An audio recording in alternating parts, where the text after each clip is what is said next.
নির্বাচনকে কেন্দ্র করে ঢাকা চট্টগ্রাম মহাসড়কে সহিংসতা এবং রাস্তা অবরোধের ঘটনায় আসলাম চৌধুরীর অনুসারী 4 নেতাকে বহিষ্কার করেছে বিএনপি। রাতে এক দলের পক্ষ থেকে পাঠানো এক সংবাদ বিজ্ঞপ্তিতে এই তথ্য জানানো হয়। বহিষ্কৃত নেতারা হলেন সীতাকুণ্ড উপজেলা স্বেচ্ছাসেবক দলের সভাপতি আলাউদ্দিন মনি, সাধারণ সম্পাদক হেলাল উদ্দিন বাবর, সীতাকুণ্ড পৌরসভার আহ্বায়ক মামুন এবং যুব দলের সোনাইছড়ির সাধারণ সম্পাদক মমিন উদ্দিন মিন্টু। সোমবার সন্ধ্যায় দলীয় মনোনয়নকে কেন্দ্র করে চট্টগ্রাম উত্তর জেলার সীতাকুণ্ডে ঢাকা চট্টগ্রাম মহাসড়কের কদম রসুল ভাটিয়ারি বাজার জলিল গেট এলাকায় রাস্তা অবরোধ করে সহিংসতার ঘটনা ঘটে। এসব কর্মকাণ্ডের জন্য দলের প্রাথমিক সদস্য সহ সব পর্যায়ের পদ থেকে এই 4 নেতাকে বহিষ্কার করা হয়েছে। নির্বাচন শান্তিপূর্ণ করার ক্ষেত্রে আইন শৃঙ্খলা বাহিনীর কেউ বাধা দিলে বা অবহেলা থাকলে তাদের আইনের আওতায় আনার হুঁশিয়ারি দিয়েছেন স্বরাষ্ট্র উপদেষ্টা। মঙ্গলবার সচিবালয়ে আইন শৃঙ্খলা সংক্রান্ত কোর কমিটির বৈঠক শেষে ব্রিফিংয়ে এই হুঁশিয়ারি জানান জাহাঙ্গীর আলম চৌধুরী। আইন শৃঙ্খলা বাহিনীর কেউ বাধা হয়ে দাঁড়ালেও আইনের আওতায় আনা হবে বলেও সতর্ক করেন তিনি। এ সময় তিনি জানান, লুট হওয়া অস্ত্র উদ্ধারে অভিযান অব্যাহত রয়েছে। নির্বাচনে বিএনপির প্রার্থী ঘোষণা নিয়ে বিশৃঙ্খলার শঙ্কা থাকলেও তেমনটি হয়নি বলে মন্তব্য করেন তিনি। এ সময় সামাজিক যোগাযোগ মাধ্যমে যেসব উস্কানিমূলক বক্তব্য নিয়ে সংবাদ মাধ্যমের সহায়তা চান মির্জা আব্বাস। ঢাকার বাইরের সাথে জড়িত ছিল, বাট সে ওরকম কোনো তার এগেইনস্টে কোনো রিপোর্ট নাই। তারা হয়তো আমাদের 2014, 2018 এবং 2024 নির্বাচনে যারা ছিল তাদের আমরা ম্যাক্সিমাম চেঞ্জ করার চেষ্টা করব, কিন্তু হলো কি আমাদেরও একটা লিমিটেশন আছে। আমি তো এখন নতুন রিক্রুট করে নতুন অস্তিত্ব নিয়ে আসতে পারবো না। সেই সময় যদি দেখা যায় যে একটা নির্বাচনের সাথে জড়িত ছিল, বাট সে ওরকম কোনো তার এগেইনস্টে কোনো রিপোর্ট নাই, তারা হয়তো আমাদের ইউজ করতে হবে। আসন্ন জাতীয় সংসদ নির্বাচনের জন্য 237 আসনে প্রার্থীদের নাম ঘোষণা করেছে বিএনপি। এবারই প্রথম ভোটে প্রতিদ্বন্দ্বিতা করবেন দলের ভারপ্রাপ্ত চেয়ারম্যান তারেক রহমান। তিনি লড়বেন বগুড়া 6 আসনে, আর বগুড়া 7, দিনাজপুর 3 এবং ফেনী 1 আসনে প্রার্থী হবেন বেগম খালেদা জিয়া। ঘোষণার পরপরই এই আন্দোলনগুলোতে আনন্দে মেতে ওঠেন দলের নেতাকর্মীরা।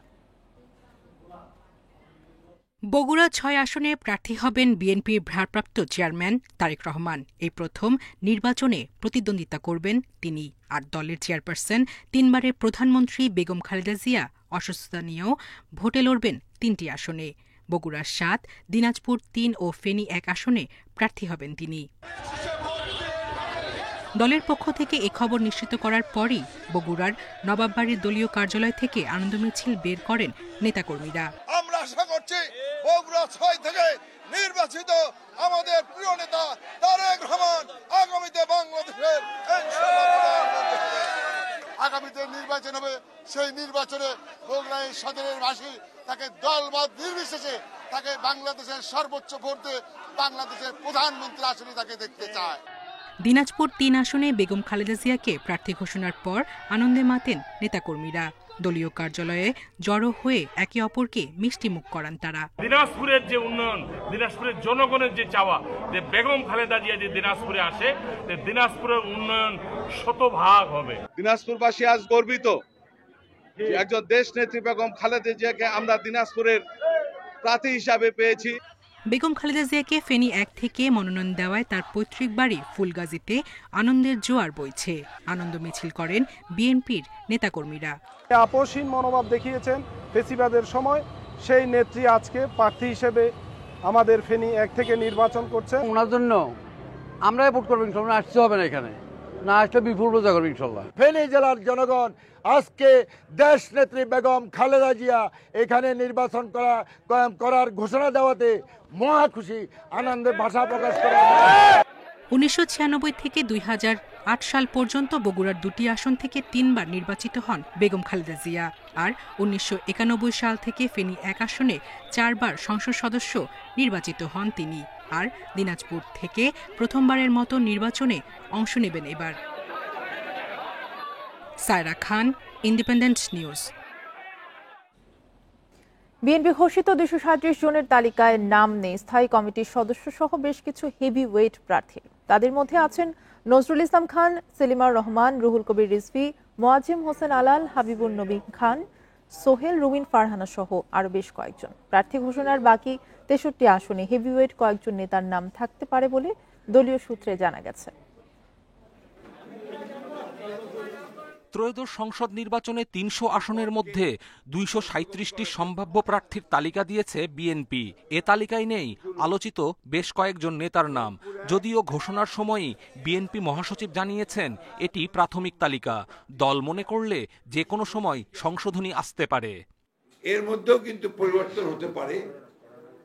আপনার বিশেষ করে আমাদের যুগপৎ আন্দোলনে যারা শরিক দলগুলো আছেন তাদের সঙ্গে আলোচনার ভিত্তিতে আমরা এই পরিবর্তনগুলো আনতে পারি, অথবা যদি স্ট্যান্ডিং কমিটি মনে করে, পার্লামেন্টারি বোর্ড মনে করে তারা কোনো আসনে পরিবর্তন আনবেন, সেটা নিঃসন্দেহে যে নিয়মগুলো আছে সেই নিয়মগুলো মেনে আমরা সেইভাবে আমরা পরিবর্তন নিয়ে আসবো। প্রার্থী তালিকায় নেই স্থায়ী কমিটির সদস্য নজরুল ইসলাম খান, বেগম সেলিমা রহমানের নাম, সিনিয়র যুগ্ম মহাসচিব রুহুল কবির রিজভী, যুগ্ম মহাসচিব হাবিবুন নবী সোহেল, সদ্য মনোনীত যুগ্ম মহাসচিব হুমায়ুন কবিরও তালিকার বাইরে। এছাড়া বিএনপি চেয়ারপারসনের উপদেষ্টা আব্দুস সালাম, মোয়াজ্জেম হোসেন আলাল, দলের ভাইস চেয়ারম্যান শামসুজ্জামান দুদু, আসাদুজ্জামান রিপন, আমিনুর রশিদ ইয়াসিনও বাদ পড়েছেন।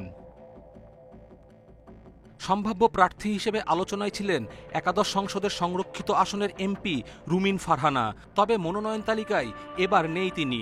ঢাকা 10 আসন থেকে বিগত সময়ে ভোট করেছিলেন আন্তর্জাতিক বিষয়ক সম্পাদক নাসির উদ্দিন অসীম, সেখানে একবার প্রার্থী হয়েছিলেন আরেক নেতা রবিউল আলম রবি।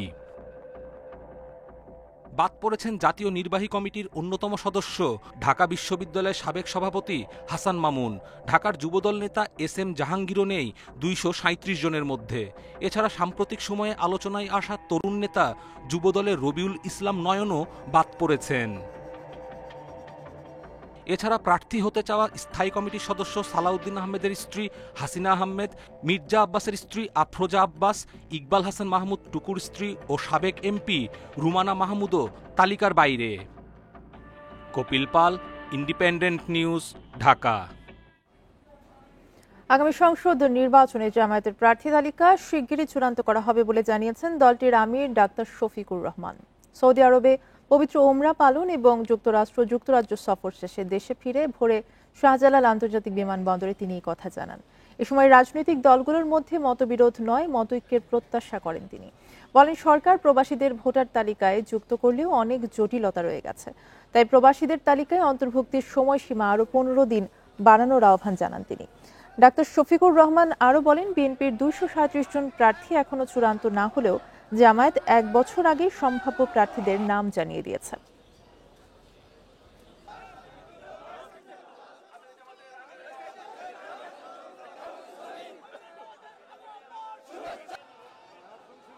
আমাদের মধ্যে মতানৈক্য হোক, তবে দোয়া করেন মতবিরোধ যেন না হয়। মতের ভিন্নতা থাকবে, এটাই গণতন্ত্রের সৌন্দর্য। সব দল তো এক দল নয়, সবগুলা দল ভিন্ন ভিন্ন, তাদের দৃষ্টিভঙ্গিতেও কিছু পার্থক্য থাকবে, এটাই স্বাভাবিক।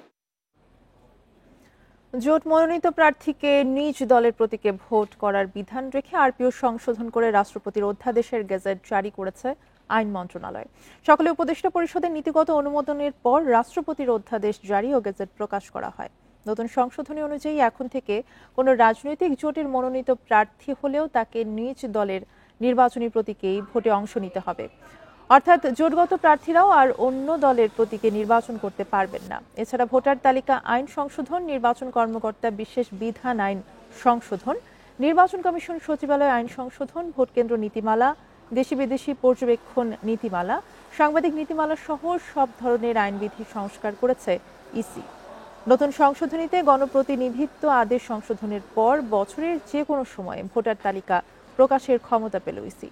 এর আগে জোটের প্রতীকের সংশ্লিষ্ট 20 অনুচ্ছেদ সংশোধন নিয়ে বিএনপি আপত্তি তুললেও জামায়াত ও এনসিপি সংশোধন বহাল রাখার দাবি তোলে।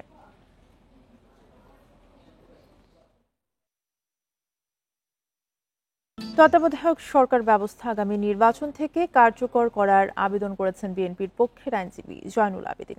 তিনি বলেন, 5টি ইস্যুতে তত্ত্বাবধায়ক সরকার ফেরত চেয়েছে বিএনপি। তত্ত্বাবধায়ক সরকার ব্যবস্থা ফেরাতে 7ম দিনের আপিল শুনানি চলছে। সকালে প্রধান বিচারপতি ডক্টর সৈয়দ রেফাত আহমেদের নেতৃত্বাধীন 7 বিচারপতির বেঞ্চে বিএনপির পক্ষে শুনানি করছেন সিনিয়র আইনজীবী জয়নুল আবেদিন। এর আগে তত্ত্বাবধায়ক সরকার ফেরানোর আবেদন জানিয়ে শুনানি শেষ করেছে জামায়াত। গত 27 আগস্ট তত্ত্বাবধায়ক সরকার ব্যবস্থা বাতিলের রায় পুনর্বিবেচনা চেয়ে করা আবেদন মঞ্জুর করেন সর্বোচ্চ আদালত। দেওয়া হয় আপিলের অনুমতিও। এরপর বিএনপির মহাসচিব, জামায়াতের সেক্রেটারি জেনারেল, সুজন সম্পাদক বদিউল আলম মজুমদার সহ মোট 5 জন রিভিউ আবেদন করেন।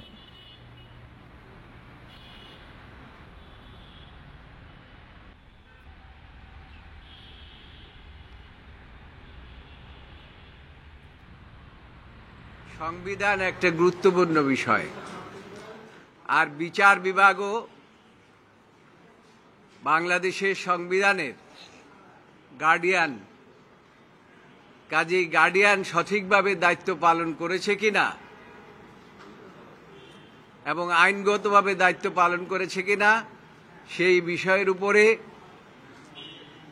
আমি চেষ্টা করেছি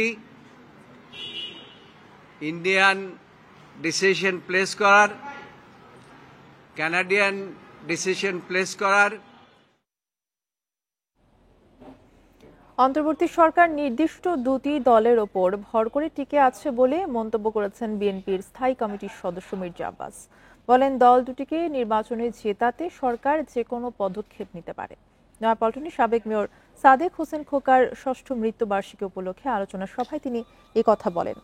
মির্জা আব্বাস বলেন, বর্তমান সরকারের নিজস্ব কোনো শক্তি নেই, তারা দুটি দলের ওপর নির্ভর করে চলছে। এর মধ্যে একটি দলের কোনো ভিত্তি নেই, আর আরেকটি দল ধর্মের দোহাই দিয়ে টিকে থাকতে চায়। তারা এখনো জাতিকে বিভক্ত করার অপচেষ্টা চালাচ্ছে বলেও অভিযোগ তার। যারা বিভক্তির রাজনীতি করে তারা আওয়ামী লীগকেই পুনর্বাসিত করতে চায়। তবে মির্জা আব্বাসের আশা, আগামী নির্বাচনে আওয়ামী লীগ সমর্থক বা অন্য যে কেউ দেশের স্বার্থে দেশপ্রেমিক দলকেই ভোট দেবে। তখনও তার সঙ্গে আমার এই সরকার দুটি দলের উপরে, একটি তাদের নিজস্ব সৃষ্ট দল আর একটা পুরনো দল, এদের উপরে ভর করে এই সরকার টিকে আছে। এই সরকারকে ওরা যা বলে, ওই দুটি দল যা বলে, এই সরকার তাই করে। বিভিন্ন গণমাধ্যমে প্রকাশিত এনসিপির প্রার্থী তালিকা আনুষ্ঠানিক নয় বলে জানিয়েছেন দলটির দপ্তর সম্পাদক সালেউদ্দিন সিফাত। বলেন, যে তালিকা গণমাধ্যমে এসেছে, দলের আনুষ্ঠানিক কোনো সভায় তেমন তালিকা বা সিদ্ধান্ত নেওয়া হয়নি। দলটির যুগ্ম আহ্বায়ক সরওয়ার তুষার ভিডিও বার্তায় জানান, প্রকাশিত তালিকাটি অনুমান ভিত্তিক। প্রার্থী তালিকা এখনো চূড়ান্ত হয়নি, 1 সপ্তাহের মধ্যেই সেটি প্রকাশ করা হবে। অনানুষ্ঠানিক তালিকা গণমাধ্যমে প্রচার করায় সামাজিক যোগাযোগ মাধ্যমে নিন্দা জানিয়েছেন জাতীয় নাগরিক পার্টির নেতা কর্মীরা। এদিকে নাসিরউদ্দিন পাটোয়ারীকে প্রধান এবং তাসনিম জারাকে সেক্রেটারি করে 12 সদস্যের কেন্দ্রীয় নির্বাচন পরিচালনা কমিটি গঠন করেছে এনসিপি।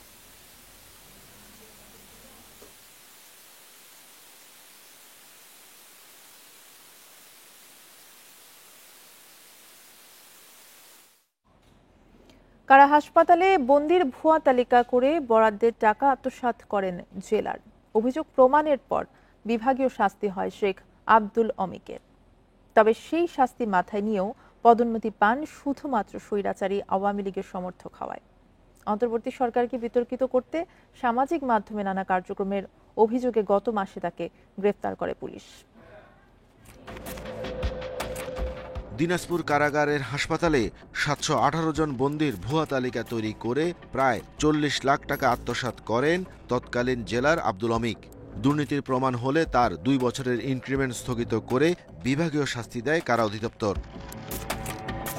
এরপর কাশিমপুর কারাগারে বদলি হয়ে আবারও দুর্নীতিতে জড়ান এই কর্মকর্তা। কারাগারের বরাদ্দ 13,200 কেজি মসুরের ডাল ও ছোলার ডাল বাইরে বিক্রি করার প্রমাণ মিললে আবারও আব্দুল অমিকের 2 বছরের ইনক্রিমেন্ট স্থগিত করে কর্তৃপক্ষ। চাকরি জীবনে অন্তত 5 বার বিভাগীয় শাস্তি হয় এই কর্মকর্তার, কিন্তু আওয়ামী লীগ সরকারের কট্টর সমর্থক হওয়ায় সব অনিয়মের ঘটনা উপেক্ষা করেই তাকে পদোন্নতি দিয়ে ডিআইজি করে শেখ হাসিনা সরকার। 5 আগস্ট সরকার পতনের পর সামাজিক মাধ্যমে অন্তর্বর্তী সরকারের বিরুদ্ধে নানা প্রচারণা চালাচ্ছেন তিনি। একটা কারাগারে যা বন্দী থাকে তার তো কিছু পরিমাণ বন্দী অসুস্থ হয়ে হাসপাতালে থাকে, ওই সংখ্যাটা বেশি দেখিয়ে এই হাসপাতালের এই খাবারের খরচটা অতিরিক্ত দেখানো হয়েছে এবং এটার জন্য পানিশমেন্টও হয়েছে। ডিপার্টমেন্টাল প্রসিডিংস তো অনেক হয়েছিল, প্রায় 18-19টার মতো ডিপার্টমেন্টাল ব্যবস্থা হয়েছিল। তার মধ্যে ওনার পানিশমেন্ট হয়েছে হলো আপনার 4টাতে। রাজধানীতে একটি ফ্ল্যাট কিনলেও আওয়ামী লীগ সরকার পতনের পর সেটি বিক্রি করে দেন আব্দুল অমিক। তখন উনি রানিং জেল সুপার ছিল, তারপরে মনে হয় 3-4 মাস পর মনে হয় এলাকায় আসে। এখানে উনি 4-5 বছর ছিল। সামাজিক মাধ্যমে সরকার বিরোধী কার্যক্রমের কারণে তাকে সন্ত্রাস বিরোধী আইনে গ্রেফতার করা হয় জানিয়েছে পুলিশ। রাষ্ট্র এবং রাষ্ট্রের যে বিভিন্ন প্রতিষ্ঠান সম্পর্কে নানা ধরনের উস্কানিমূলক এবং বিভিন্ন ধরনের বিভ্রান্তিমূলক তথ্য প্রচার করে আসছিলেন, তার বিরুদ্ধে সুনির্দিষ্ট অভিযোগের প্রেক্ষিতে তাকে গ্রেফতার করা হয়েছে। শুধু সরকার বিরোধী প্রচারণাই নয়, কারা অধিদপ্তরকে অস্থিতিশীল করার লক্ষ্যে কারা মহাপরিদর্শকের বিরুদ্ধে 5 কোটি টাকার মানহানির মামলা করেন এই দুর্নীতিগ্রস্ত সাবেক কারা কর্মকর্তা। Arafatur Rahman, independent news, Dhaka. পূর্ব মধ্য বঙ্গোপসাগর এবং সংলগ্ন মিয়ানমার উপকূলীয় এলাকায় লঘুচাপ অবস্থান করছে। লঘুচাপটি উত্তর পশ্চিম দিকে অগ্রসর হয়ে মিয়ানমার বাংলাদেশ উপকূলের দিকে আসতে পারে বলে জানিয়েছে আবহাওয়া অধিদপ্তর। সাগরে থাকা লঘুচাপটি স্থলভাগে প্রবেশ করলে বুধবার এবং বৃহস্পতিবার দেশের অল্প কিছু অঞ্চলে হালকা বৃষ্টি হতে পারে। চট্টগ্রাম বিভাগ এবং এর আশেপাশের এলাকাতেই বৃষ্টির সম্ভাবনা বেশি। আর খুলনা, ঢাকার কিছু অংশ এবং সিলেটেও পরিমাণে কম বৃষ্টিপাত হতে পারে। তবে লঘুচাপটি ঘনীভূত হওয়ার সম্ভাবনা খুব কম বলে জানিয়েছে আবহাওয়া অধিদপ্তর।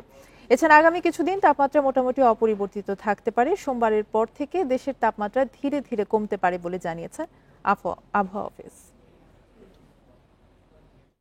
এ ছিল এখনকার সংবাদের সাথে থাকার ধন্যবাদ সবাইকে।